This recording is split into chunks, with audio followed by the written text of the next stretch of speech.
Those wacky phantom Kianchis are on the loose again, wreaking havoc in 8 villages. The phantom fighter Kenshi and his incompetent assistant have been called in to save the villages.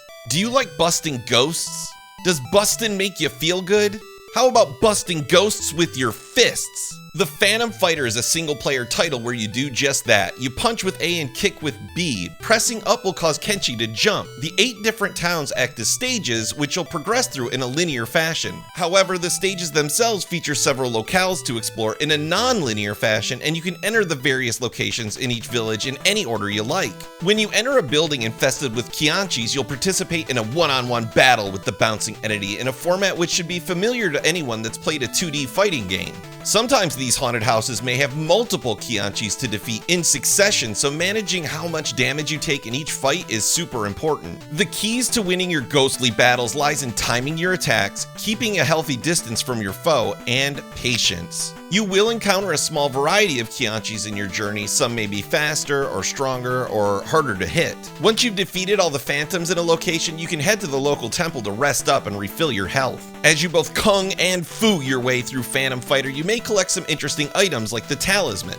Equipping the talisman will replace your punch attack with a move that allows you to paste a magical talisman onto the Kianchi, freezing them temporarily. Taking too many hits when you have an item equipped will break the item, rendering it useless. Liberating some buildings of their ghost infestation will grant ancient scrolls, which act as a form of currency within a training hall. Before you're able to speak to the master of the training hall, you'll be asked a question which shows your knowledge of Kianchi, like name an FCI video game or who created Ultima. If you answer correctly, you'll be allowed to spend your ancient scrolls to acquire a plethora of new moves, like the super strong turn kick or the really strange jump kick, which will probably get you killed more often than not. Your goal in each of Phantom Fighter's villages is to obtain 3 orbs and defeat the final boss. You obtain these orbs by defeating all of the Kianchis in 3 specific locations. You'll know you're outside of a building which has an orb if you press the A button on the doorway and it says, "Danger's in the air!" Defeating the big bad boogeyman at the end of each village will reward you with a password to pick up where you left off and allow you to progress until you finally take down the biggest, baddest boogie of them all and prove yourself a true Phantom Fighter. This game has a surprising amount of text, so you'll probably want to change the message speed to fast, which you can do when you start the game or during the game itself by pressing the select button. Unless you enjoy listening to your nameless assistant call you a weak and miserable boss in this unskippable cutscene every time you die.